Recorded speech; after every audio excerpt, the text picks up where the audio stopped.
इसकी सजाए मौत के अलावा उससे कुछ कम मेरे को नहीं चाहिए। मेरे दामाद को इंसाफ मिलना चाहिए। यूपी के मेरठ हत्याकांड मामले में कई खुलासे हो रहे हैं। इस हत्याकांड ने सबका दिल दहला कर रख दिया और इसके तरीके जानकर आपके रोंगटे खड़े हो जाएंगे। बता दें कि पति पत्नी के रिश्ते को शर्मसार कर दिया है इस घटना ने, और अब इस मामले में एक और बड़ा खुलासा हुआ है। आरोपी ने पहले सौरभ की हत्या की, बाद में उसके शव के टुकड़े करके पॉलिथीन में करके फेंक दिया और बाद में एक ड्रम खरीदकर उसमें रखकर उसके ऊपर सीमेंट से सीट कर दिया। रिपोर्ट्स के अनुसार सौरभ और मुस्कान में उसके बॉयफ्रेंड साहिल को लेकर विवाद हुआ था। वहीं सौरभ की मां ने दावा किया है कि उसके बेटे को तंत्र मंत्र से मार डाला गया। और हिमाचल प्रदेश में घूमने गए साहिल और मुस्कान से जुड़े एक नए खुलासे ने सौरभ हत्याकांड की जांच को और पेचीदा बना दिया। रिपोर्ट्स के मुताबिक 11 मार्च को मुस्कान ने होटल में साहिल का जन्मदिन मनाया था और कैब ड्राइवर के मुताबिक मुस्कान ने उससे केक ऑर्डर करवाया और उस बात को गुप्त रखने के लिए भी कहा था। वहीं इस हत्याकांड में मुस्कान के पापा ने कहा है कि मेरे दामाद को इंसाफ मिलना चाहिए। उन्होंने अपनी बेटी के लिए फांसी की सजा की मांग की है। आगे इस वीडियो में सुनिए कि उन्होंने और क्या कुछ कहा है इस मामले को लेकर। तो उसने सच बताया कि मैंने और मेरे दोस्त ने मिलकर उसे मार दिया है और हमने उसे ड्रम में रख रखा है सीमेंट डालकर। फिर उसके बाद मैंने उसे बिठाया स्कूटर पर और थाने ले गया। और थाने ले जाकर मैंने उसको कहा, मैंने कि अब जो मेरे को सच बताया है इनको सबको सच बता दो। तब जाके इस पूरे खुलासा हुआ है उसी दिन 18 को।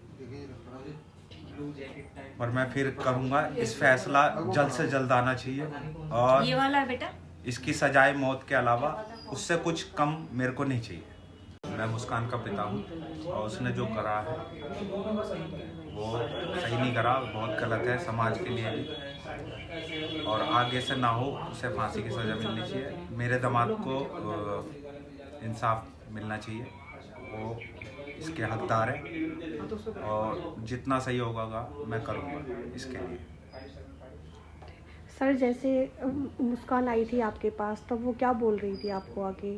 शुरू में तो वो सौरभ की फैमिली पे इल्ज़ाम लगा रही थी कि उसकी बहन आई थी, उसका जीजा आया था सौरभ का, और उसका बड़ा भाई आया था 2:30 बजे।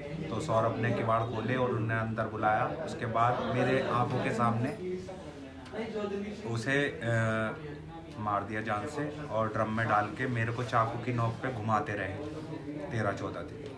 तो फिर उसके बाद आप उठाने ले गए? मेरे को विश्वास नहीं हो रहा था उसकी बातों पे, मेरी फैमिली को विश्वास नहीं हो रहा था कि कोई ऐसा भी कर सकती है फैमिली अपने बच्चे के लिए जो इतना अच्छा है। मैंने कहा कि अर्जो तुमने रौल नहीं मचाई, और क्यों नहीं मचाई रौल, क्या मेरे को चाकू पे रख रखा था।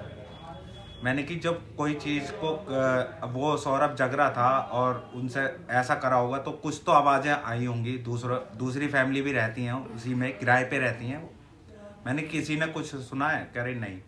मैंने कि तुम्हारे अलावा जो तुम कह रहे हो किसी ने और ने देखा है उसे आते हुए अंदर इन तीनों को? कह रही नहीं, कोई सबूत नहीं है।